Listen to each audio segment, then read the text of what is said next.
પરીક્ષાની તૈયારી અંગે માર્ગદર્શન આપવા માટે આજે આ વિડીયો હું બનાવી રહ્યો છું। જુનિયર ક્લાર્કની પરીક્ષા પૂર્વે દૂરદર્શનના કાર્યક્રમ વખતે ઉમેદવારોએ કેટલાક પ્રશ્નો પૂછ્યા હતા। એમાંના ઘણા ખરા મેં જવાબ આપ્યા હતા, પરંતુ સમયના અભાવે કેટલાક પ્રશ્નો બાકી રહી ગયેલા। એ પ્રશ્નોનો પણ હું આજે સમાવેશ કરી લેવાનો છું।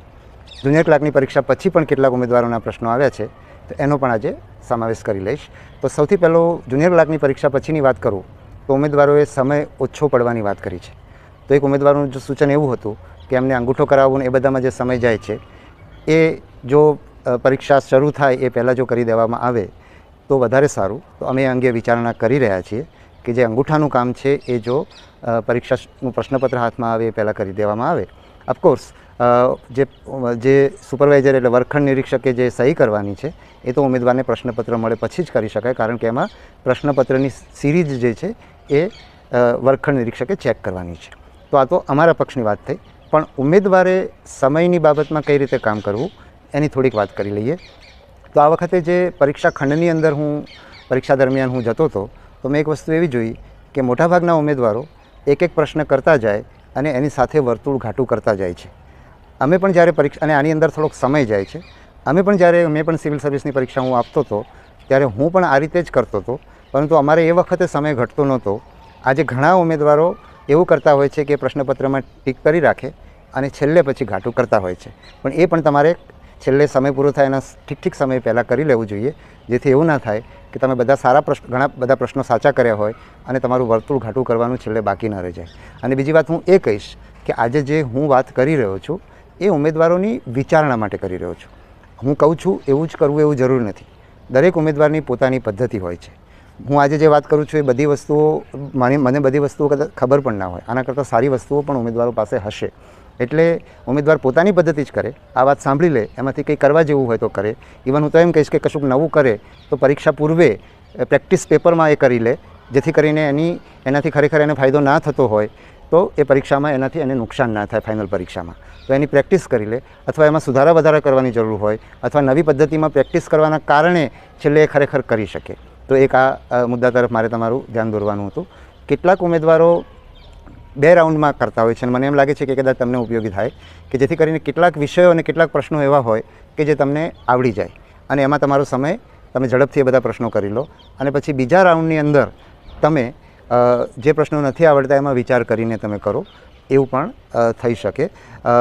બીજું એ કે જે આવડતું હોય એ પહેલાં કરી લઈએ તો એની અંદર તમારું સ્કોરિંગ થઈ જાય, જે નથી આવડતું એના વિશે તમારે વિચાર કરવાનો થાય। બીજું એ કે આ પરીક્ષાની અંદર કેટલાક ઉમેદવારો, બહુ જ ઓછા ઉમેદવારો છે, પણ કેટલાક ઉમેદવારો પરીક્ષાનું પ્રશ્નપત્ર અઘરું હતું એવું કહેતા હતા। તો જો પ્રશ્નપત્ર તમે સીધું આવે તો મને એમ લાગે છે કે પરીક્ષા લેનારની એટલી એક મર્યાદા છે। ખરેખર એટલે જે લોકો કોચિંગ કરતા હોય, કોચિંગમાં જે શીખવવામાં આવતું હોય એ સીધું પરીક્ષામાં આવે તો એમ માનું છું કે એ પરીક્ષા લેનારની કંઈક અંશે નિષ્ફળતા છે। એટલે સીધું આવે એવી અપેક્ષા ન રાખો, અને સીધું નથી આવ્યું એટલે પરીક્ષા ખંડની અંદર નિરાશ ન થાવ, એ પણ એક વધારાની બાબત છે। પછી બહુ જ જૂજ ઉમેદવાર, પણ 2-4 મેં એવી કોમેન્ટ જોઈ કે જેની અંદર ઉમેદવારે એવું કહ્યું કે બધા વિષયને સમાન ન્યાય આપવો જોઈએ, ગુજરાતી વ્યાકરણ વધારે પૂછવામાં આવ્યું હતું। તો મારે ઉમેદવારને એ કહેવાનું છે કે પંચાયત પસંદગી મંડળની આપણી આજે જુનિયર ક્લાર્ક અને તલાટીની પરીક્ષાનો અભ્યાસક્રમ અને એની જે પેપરની પેટર્ન છે એ બંનેની સરખી છે, અને આ બંને પરીક્ષાઓની અંદર ગુજરાતી ભાષા અને વ્યાકરણ માટે 20 ગુણ, અંગ્રેજી ભાષા અને વ્યાકરણ માટેના 20 ગુણ અને ગણિત માટેના 10 ગુણ, અથવા તો આ 20 પ્રશ્નો અંગ્રેજી ભાષાના, 20 પ્રશ્નો ગુજરાતી ભાષાના અને 10 પ્રશ્નો ગણિતના, આ નક્કી કરેલું છે, અને બાકીના 50 પ્રશ્નો છે। એટલે જો તમને આ પ્રશ્નપત્રની પેટર્ન ખબર ના હોય તો એ તમારે પહેલેથી જોઈ લેવી જોઈએ। બલકે હું ઉમેદવારોને એ કહીશ કે અભ્યાસક્રમથી માંડીને પરીક્ષાની આખી પદ્ધતિ છે એ જાહેરાતથી માંડીને એમણે હંમેશા પ્રોપર સમજીને એ પરીક્ષા આપવી જોઈએ। બીજું, એકવાર પેપર ખરાબ જાય, એક ઉમેદવારનો એવો પણ પ્રશ્ન છે કે એકવાર પેપર ખરાબ જાય તો પછી બીજી વાર નાસીપાસ થઈ જવાય છે। તો મારે ઉમેદવારને એ કહેવાનું છે કે એકવાર પેપર ખરાબ જાય તો બધી વાર પેપર ખરાબ જાય એવું થતું નથી, સિવાય કે એકવાર પેપર ખરાબ જાય અને તમે નિરાશ થઈ જાઓ, આત્મવિશ્વાસ ખોઈ બેસો, તો તમે બીજા પેપરમાં પણ તમારો દેખાવ છે એ નબળો થઈ શકે। એકવાર પેપર ખરાબ જાય એટલે તમારામાં નિરાશા આવે એ સમજી શકાય છે, એટલે નિરાશા સ્વાભાવિક છે, એ નિરાશ થવું એ સ્વાભાવિક ગણીને એનો સ્વીકાર કરશો તો તમે અને ઝડપથી નિરાશાને મૂકી શકશો, તો તમે બીજી વાર તૈયારી કરી શકશો. નિરાશ થયા પછી પણ તમને વારંવાર નિરાશાના વિચાર આવતા હોય તો એ વિચારનો જેટલો તમે સ્વીકાર કરશો એટલા તમે એ વિચારને મૂકી શકશો અને એટલી તમે બીજી પરીક્ષા માટેની સારામાં સારી તૈયારી કરી શકશો. એ સિવાય બીજી એક વાત છે આત્મવિશ્વાસની. આગળના વિડીયોમાં આત્મવિશ્વાસ કઈ રીતે કેળવવો એની મેં વાત તમને કરી દીધી છે. એમાંની ફરીવાર હું પુનરાવર્તન કરું તો તમને એમ કહીશ કે જે મિરર એક્સરસાઇઝ છે એ એવો જાદુ છે કે જો તમે એ કરતા રહેશો તો જીવનમાં આત્મવિશ્વાસ એકદમ સ્વાભાવિક થઈ જશે. મેં એ વિડીયોમાં બહુ વિગતે મારો પોતાનો અનુભવ કીધો છે, એટલે જરૂર લાગે તો તમે એ ભાગ જોઈ લેજો. તો આત્મવિશ્વાસ એ તો અડધાથી પણ વધારે તમે આત્મવિશ્વાસથી આ લડાઈ જીતશો.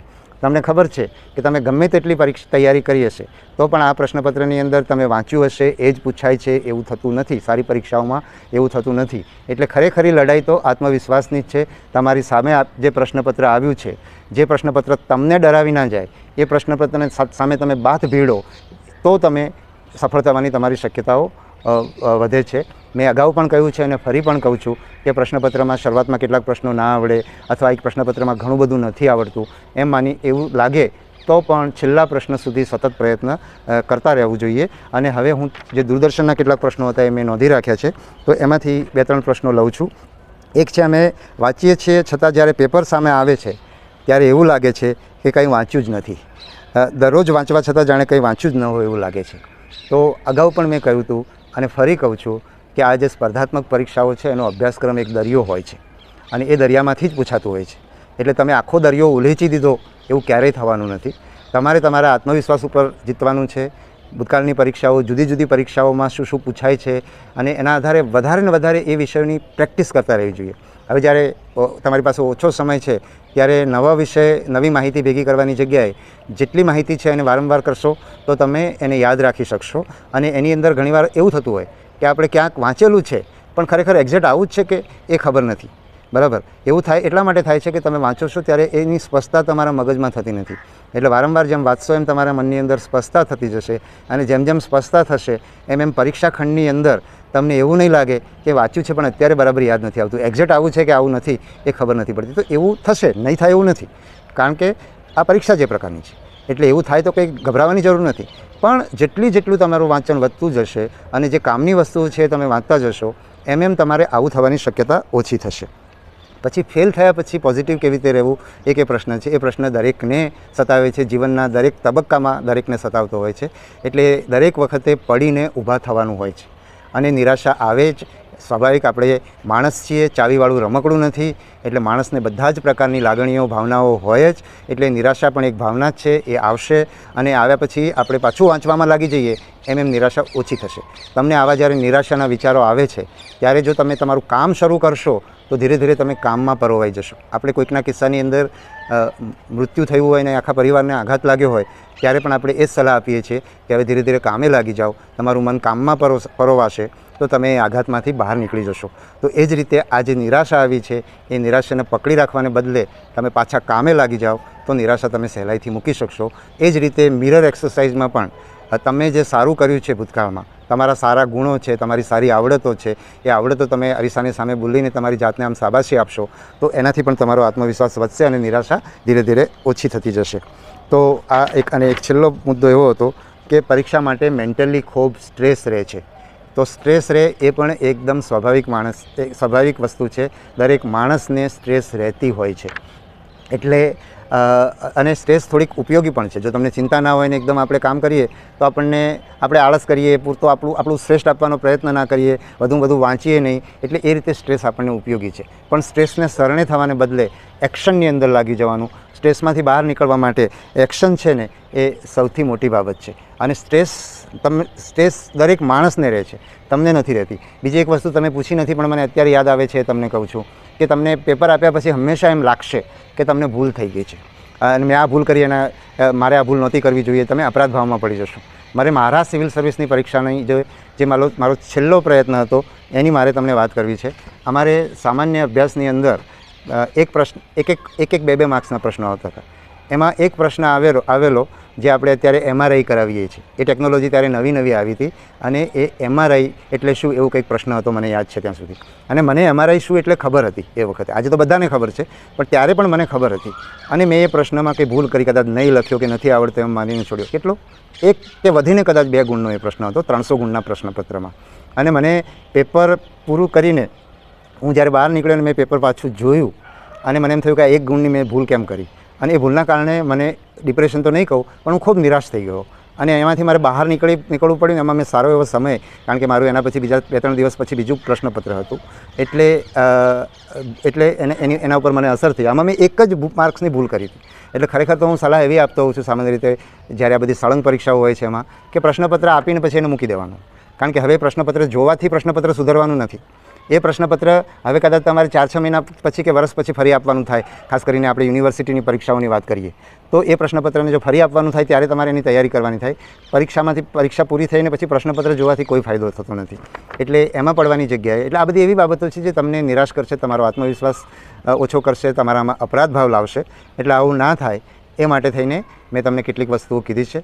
તમે સરસ તૈયારી કરો, ખૂબ મિરર એક્સરસાઇઝ કરો અને ખૂબ પોતાની જાતમાં વિશ્વાસ રાખો, કુદરતમાં વિશ્વાસ રાખો. તમારા માટે જે પણ લોકો, તમારા પરિવારના સભ્યો તમને મદદ કરી રહ્યા છે, મિત્રો મદદ કરી રહ્યા છે, પંચાયત પસંદગી બોર્ડ કે તમે જે કંઈ પરીક્ષા આપતા હોય એના લોકો તમારા માટે શ્રેષ્ઠ વ્યવસ્થા કરી રહ્યા છે. એવો જો તમે તમારી અંદર ભાવ રાખશો, એમના માટે કૃતજ્ઞતાનો ભાવ રાખશો, તો તમારો જે એપ્રોચ છે, તમારો જે અભિગમ છે, તમારી જે માનસિકતા છે એકદમ હકારાત્મક રહેશે અને નિરાશાને એ બધું ઓછું થશે. એટલે એવા અભિગમ સાથે તમે પરીક્ષાની તૈયારી કરો જે સમય છે એની અંદર, તો તમને ચોક્કસ ફાયદો થશે. અને મારી તમને ખૂબ ખૂબ શુભેચ્છાઓ છે. ધન્યવાદ.